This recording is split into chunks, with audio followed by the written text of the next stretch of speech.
All right, I'm going to start at the end. Went a little mudding. Got some mud in the damn truck. I'm like, it won't splash in the windows. Well, it does in the back if you're dumb enough to leave them open. So this video is entirely shot on Ray-Ban Meta glasses. We got a 2026 Trail Boss, Colorado, running the newest edition of the Turbo Max motor, which is a little 2.7 liter inline 4 turbo. And you're like, it's a 4-cylinder. Yeah, well, it makes 310 horsepower and a whopping 430 foot-pounds of torque, which is more than the 5.3 liter V8 in my wife's Silverado Trail Boss. By a big margin, by like 60 foot-pounds. It's a fantastic little motor. Fantastic little truck with some BF Goodrich KO3s. Super grip. They move the front wheels further in the newest iteration, so your approach angle is damn near as good as a Jeep or a Range Rover. Wheelbase is still fairly short, so it's a lot tighter on the trail. Can make tighter turns. Your breakover angle, I mean, that's a lot of freaking clearance. And this is just with the factory lift and slightly bigger tires. It's a great little truck, man. If my edits look kind of wonky, it's because the Meta glasses only have a 3-minute time limit. So I've got a bunch of short videos I got to string together into some sort of coherence, but got a little muddy, nothing crazy. This is a 2 or 3 out of 10. Not a difficult trail at all. Very bumpy and rocky. A little bit of mud clearly. But look at that clearance. We got tons of clearance. Tons of clearance, Clarence. Anyway, I hope you enjoy the video. I'll talk to you guys later. Hey everybody. I'm going to do a little light off-roading today. It's been raining like crazy for weeks, so this is pretty light. We get up there, it might be a little rutted and muddy, hopefully. So we got the truck in off-road mode. Dash is set up for all my off-road metrics. Steering angle, roll, pitch, yaw, tire pressures, all that fun stuff. Over here I can see what direction I'm going. Elevation. We're going to go up about 2,500 feet in elevation. We're on Trey Mtn Road, just north of Helen, Georgia. And I got the gearbox in auto, which is it's for a 4-wheel drive. If it needs it, it'll automatically kick in the front if it senses the wheel slipping in the back. And we're in high gear ratio. Unless we get into some mud, I'm not going to drop it to low. If we do get in some mud, I'll add some video to the end of this, where I'll get the Insta360 out on a tripod and get some action video or something. Otherwise, we're just going to enjoy the nice environment here and have a little fun in the mud if we can find some. So anyway, hope you all having a good Saturday and all that good stuff. Check out Dave's Man Cave. Got watch reviews, gun stuff, off-road stuff, motorcycle stuff, all kinds of, well, stuff. So anyway, everybody have a good one and stay tuned for more. Alright, I don't know what this Mazda's doing up here. I mean, is it all-wheel drive? Might make it through it, but they're gonna definitely drag some stuff. Wonder if they will pull over and let me pass. I will say the grip on these tires is amazing. So this truck makes 310 horsepower, but 430 foot-pounds of torque. It's only a 2.7 liter 4-banger, but it's got a big-ass turbo strap to it, pushing 28 pounds of boost. So it is a little torque monster. And I'm struggling to get the rear wheels to spin up. They just bite in and it just goes. Imagine if I turned off everything and forced it into rear-wheel drive only, then it would be a bit tail-happy, but I'm very impressed with how much grip these things have on loose terrain, where it's really hard to get it to spin up and slide around. It just digs in and goes. Alright, this is boring. We'll be back. It's definitely bumpy up here.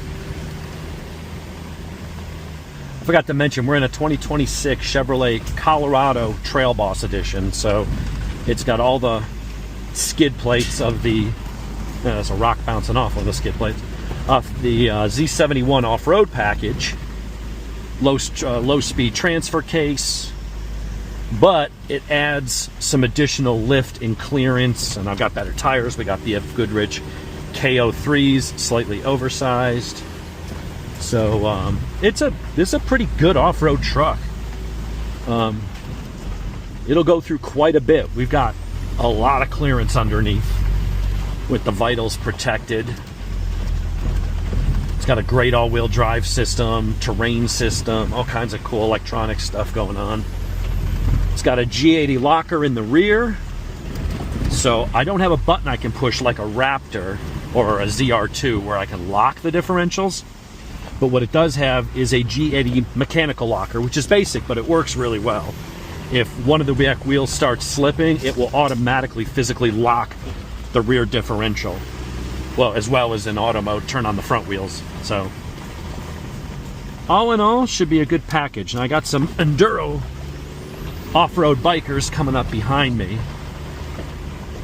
And they have caught up to me, so they are going faster than me. So we're going to go ahead and pull over right here. And we're going to let them pass us and give them the wave. I might need to get one of those one of these days.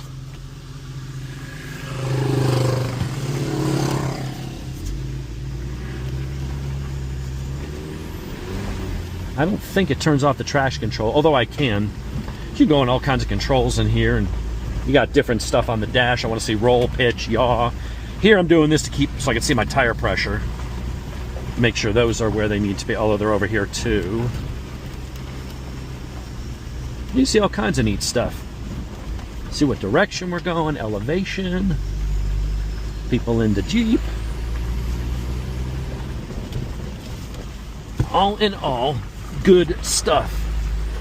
Key to this is having good suspension, plenty of clearance, and throwing on a good set of tires. The BF Goodrich KO3s grip like demons in the mud and the dirt and stuff. They are amazing traction and look good. They are a bitch and a half to get balanced. It took the guy 2 hours, and they're still slightly off. So you want a good big meaty tire that can tackle anything, and you don't mind it being a tiny bit out of balance at highway speeds. KO3s are a good option. And I'm gonna say, well, this was one of the good water holes you could go through. It doesn't look that deep. It's like 2.5 feet deep. And a lot of mud. Look at all the little tadpoles. There's a shit ton of little tadpoles in there. Little froggies. But apparently a tree fell into it. Doesn't look like it was cut down. Looks like it fell down. And if there was a way to get to that, to get my damn toe strap on it without me having to walk in the mud, I would be very tempted to pull that out and open this back up. I'm sure somebody will at some point, but oh well. We'll go through a little bit of the mud. How deep is it? The tires are sinking. Huh. We're almost up to the door. Yeah, over there it might be 3 feet with all this water.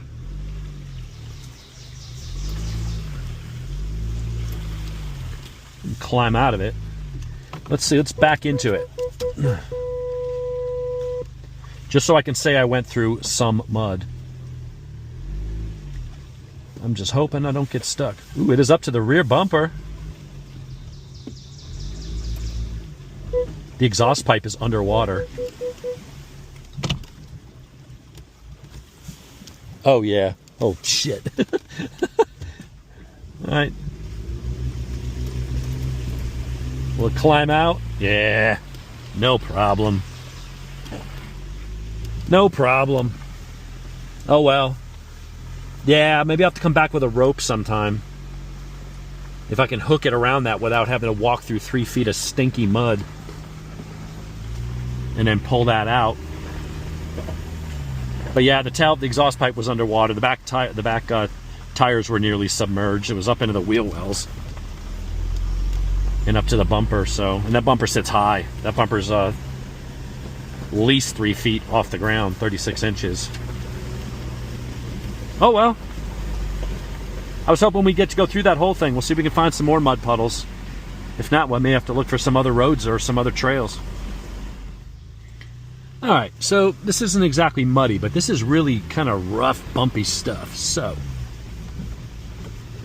let's just see how the suspension copes with this.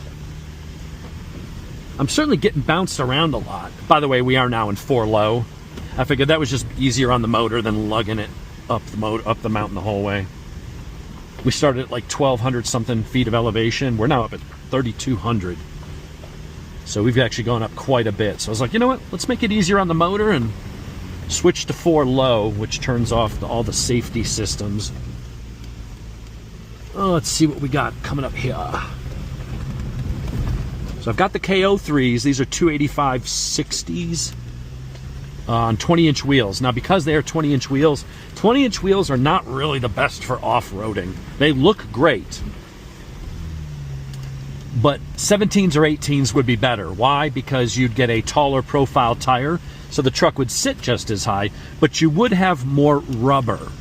So you can air down safer if you need to, without having to worry about lowering the metal part of the rim down as well to where you smash it on some of these rocks. Now, these aren't very big rocks, but you get what I'm talking about. So these are 20s. So I tend to not air down. Even when we went to, I forget the name of the place, but I've got a video of it, where we had like a 5-foot tall rock wall with boulders that we had to climb up and over to get into the trail.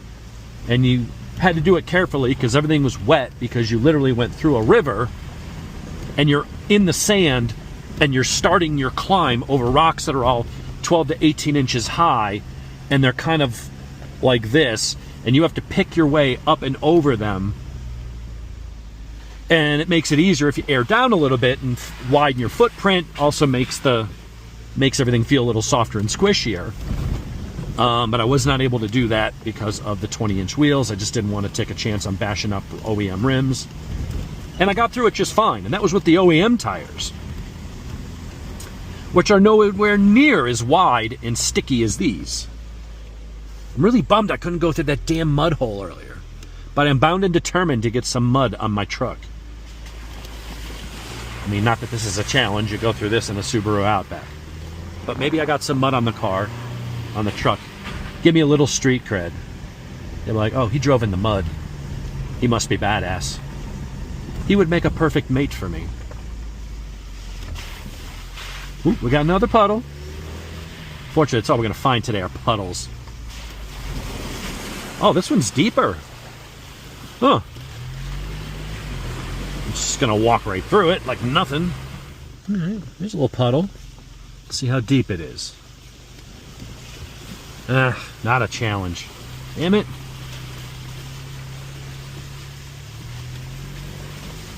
No challenge. We are up to 3,432 feet above sea level, though. So we've gone up, what, 2,200 feet since we started? Absolutely gorgeous up here, though. Oh, what's in there?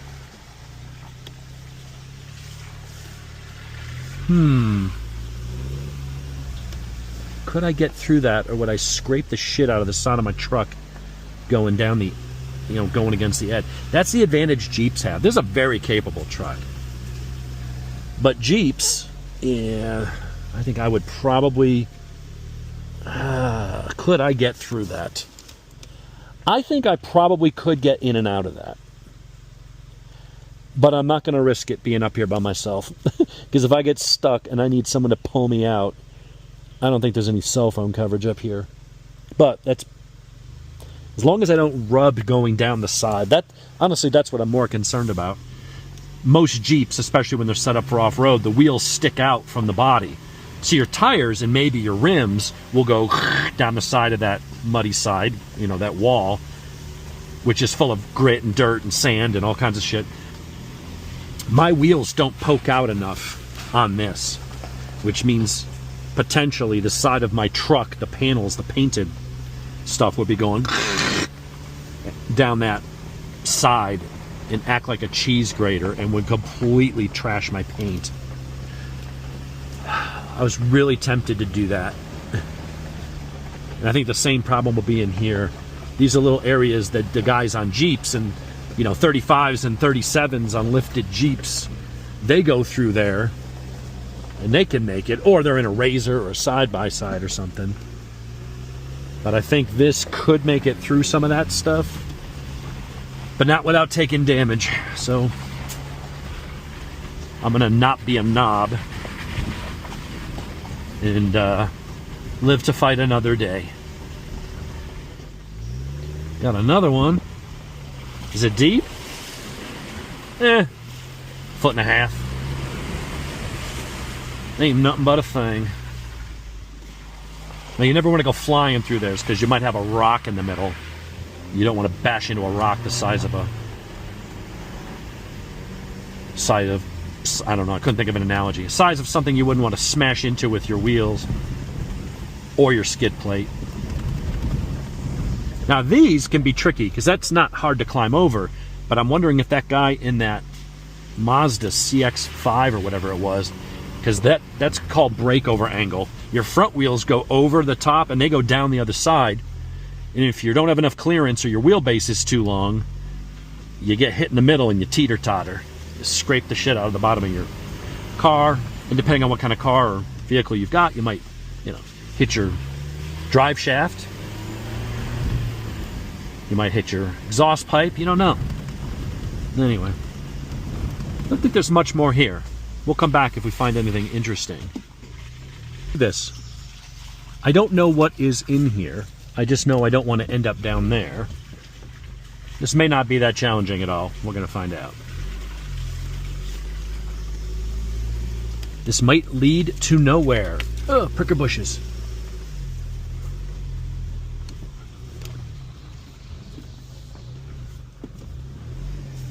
Where does this go?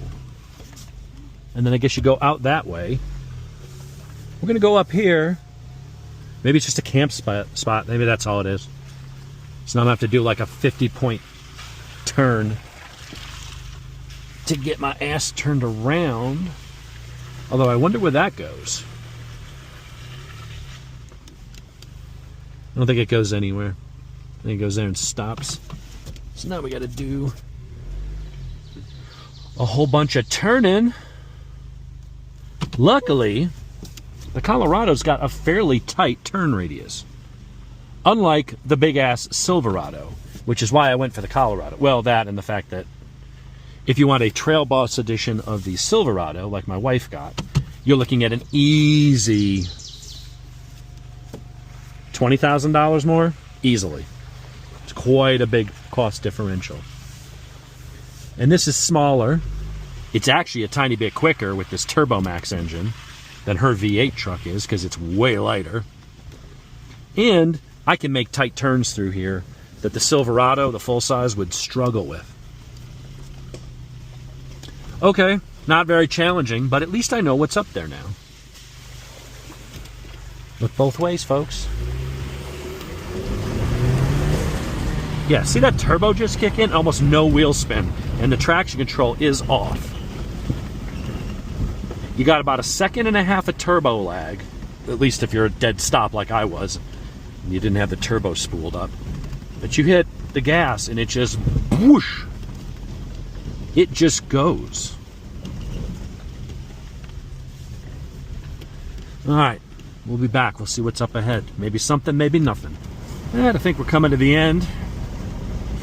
We'll be in a moment. It's an enjoyable little truck. I did get a little mud inside the truck because apparently splashing through some of the big puddles and leaving the back windows open. That's all right. We'll wipe it out. What is that? Where does that go? Do I take the high road? Or do I take the low road? That just looks like maybe a camping area. Yeah, someone's down there. A small campfire cooking.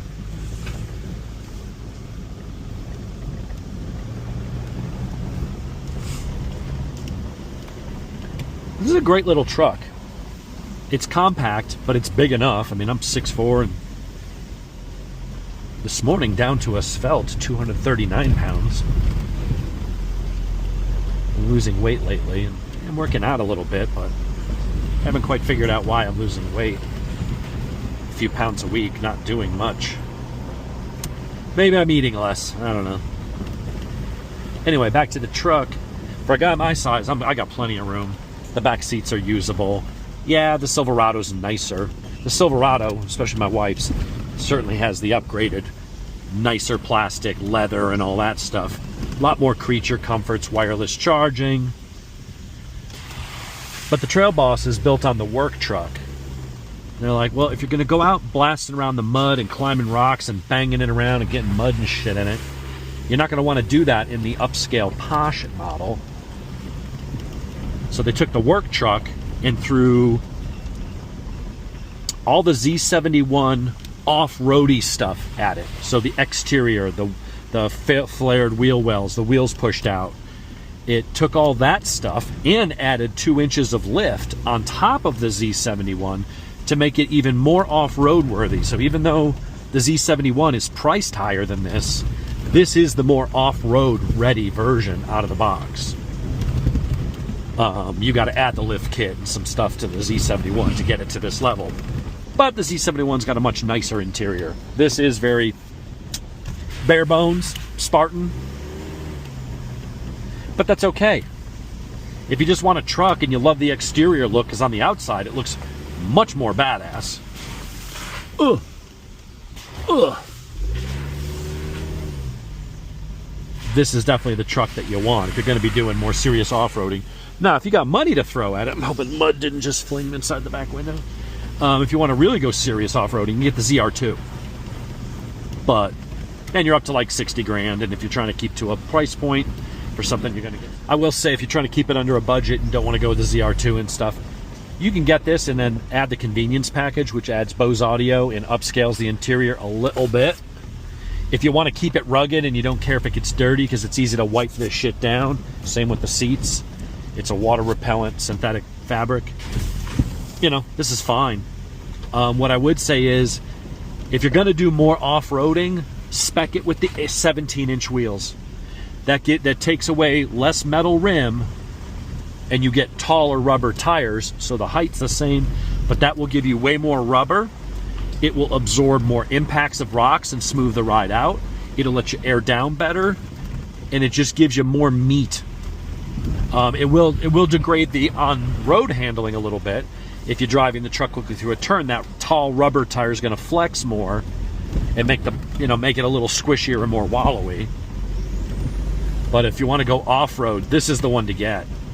Or you could get a Z71 and then go aftermarket and add the lift kit and some stuff to it. That's another way to go too, but I wanted to keep it under a price point. Ugh. This thing's been awesome. It's a great truck for this stuff. And it can handle a lot more than this. This is light off-roading. On a scale of 1 to 10 today, we're doing like a 2 or a 3. Nothing crazy here. There are some places we got into last time that were more like 6, maybe a 7. And there was some sketchy stuff, but it did it. Did it with the OEM tires at the time. Didn't even have the KO3s and it made it through it. So anyway, I think that's all we're going to have for today. Maybe an external shot. We'll get out of the truck when it gets to the end and see what it looks like. But yeah, that's all I got for now.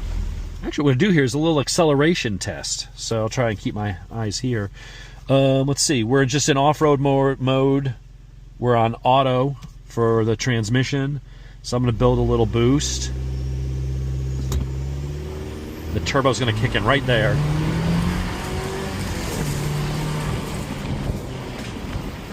Not bad.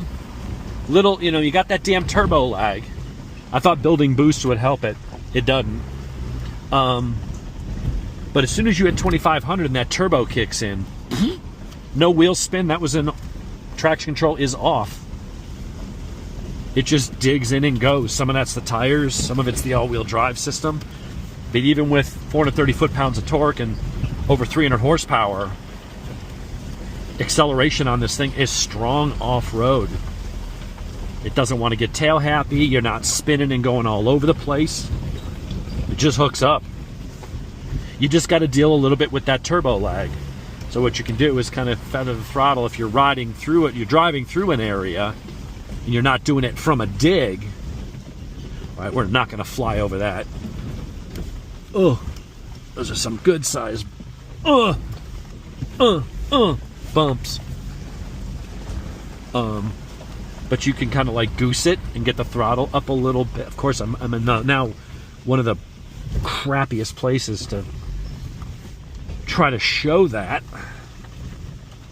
Good timing, Dave. But yeah, you can work around the turbo lag, especially if you put it in manual mode. I can drop it down to manual mode, and then there's a little thumb button here on the shifter, and I can shift manually and keep my RPMs up to keep the turbo spooled. And that way, if you're coming around a turn, you just kind of ride it and drive it I keep saying ride because I'm so used to being on a bike. I spend more time on a bike than a truck.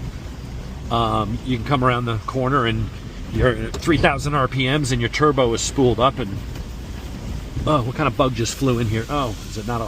Hopefully it's not a hornet. Okay, it's out. If you keep the turbo spooled, I want to floor it, but oh, that would have. Don't want to slam into those things.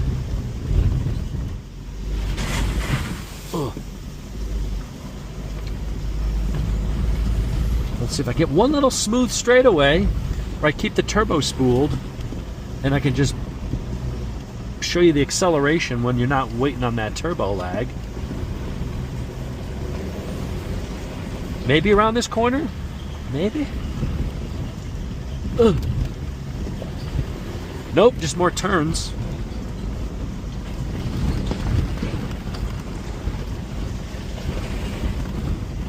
I will say, for the speed we're going through here, kind of scoots right through here. Of course, if I come around the turn and there's someone coming at me, they might be pissed off.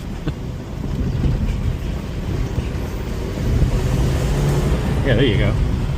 That turbo just kicks in and whoosh, whisks you away. Now, some people would prefer the V6 or the V8 for the instant torque and all that stuff. But they don't make this with a V6, and they can't cram a V8 in it. So they came up with this Turbo Max motor, which is actually a very interesting motor, and it's actually really, really stout. And it's a bit over-engineered, overbuilt, so it should be reliable long-term if you keep it that long. But it's got a great character. Watching the mud go in the back seat. That turbo hits and then whee! Yeah, I'm gonna get myself in trouble with this thing if there's someone coming the other way. All in all, a fun little truck, folks. Colorado Trail Boss Edition. I'm on a trail and it's a boss.